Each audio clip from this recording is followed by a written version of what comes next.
Hey out there, this is Kevin Strong with Strong Jacobs and Associates, and today is Wednesday, December 23rd, 2020, and I probably won't do another video until after the holiday, so happy holiday to everybody out there. Don't want to offend anybody, but let's get into the information. So what I want to talk about in this video today is about just how the consumer is just getting killed in terms of its purchasing power and people's economic status is just basically going down, down, and down.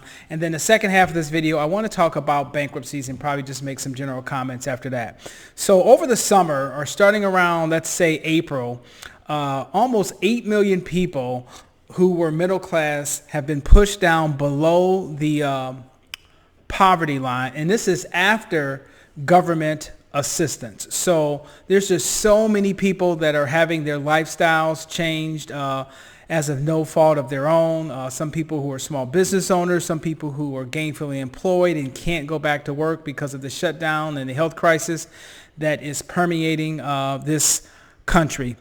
And wages are falling off a cliff. There's just a statistic that came out just recently how wages aren't keeping up. I talked about this over 6-8 months ago, right when this thing first unfolded at the beginning of the year. I seen that wages were going to go down, that supply and demand basic economic law would also favor the employer, right? Because you would have less jobs, more people seeking said jobs. And as a result of that, it would suppress wages. And once again, in my humble opinion, we haven't gotten started yet. This is probably in the second or third inning.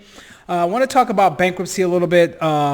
So bankruptcies, as far as large corporations, it's pretty bad. The worst it's been since 2011.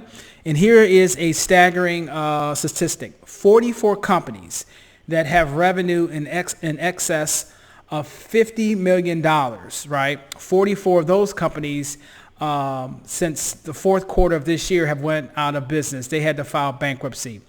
That's the worst it's been, brace yourself, since 2009. Does that year sound familiar? Does it sound kind of like the Great Recession? But yet and still we have people like Jim Cramer, who is considered by some, not yours truly, as an economic and financial maven, said, hey, you know, maybe some of these people don't need these checks because we've got 95% unemployment. So you still have people who are considered economic pundits on national TV saying that the unemployment rate is only at 5%. Who really believes that? So it's just a really dismal situation.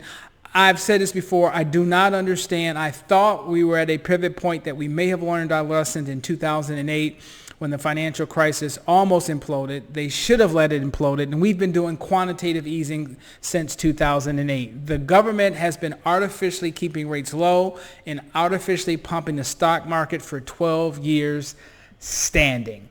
And why people didn't learn from 2008, I'll never know. We have more consumer debt now than ever in history. I was just driving around in the greater Seattle area, and you know, the Starbucks lines are just packed, right? So some of these people probably are not even working, but yet and still they come up with this, I got to start off with my Starbucks coffee, you know. So it's just a really bad situation. The velocity of money is stagnant. So even when people are getting these checks, some people are either saving them or spending them foolishly, but the spending isn't enough to generate any type of positive traction in regards to gross domestic product. So that's what the government wants us to do. They want us to spend money, and people are not spending money. And I think part of that analysis is that because the economy is basically shut down. So when people get these checks, what are they supposed to do with them, right? Some people are paying bills, but you can't go to restaurants, you can't go to places. So I think that's restricting the velocity of money. And if that continues to be restricted, it doesn't matter how much stimulus money you pump, right? The faucet isn't turned on and people aren't spending. We are a debt-based economy. Our economy needs to be fluid and vibrant.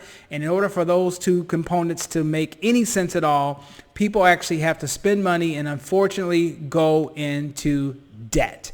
So very sad situation. People are not learning. One of the top 3 goals that some people said that was on their basically New Year's resolution was to improve their credit. They wish they would have saved more. All of these things people say, and then they become creatures of habit after the fact. So that's it for this video. Please comment and share because I care. You know my motto. Please pay down your debt before your debt gets a hold of you. And my simple company tagline, consumer and business debt relief. And I'll see you in the next video.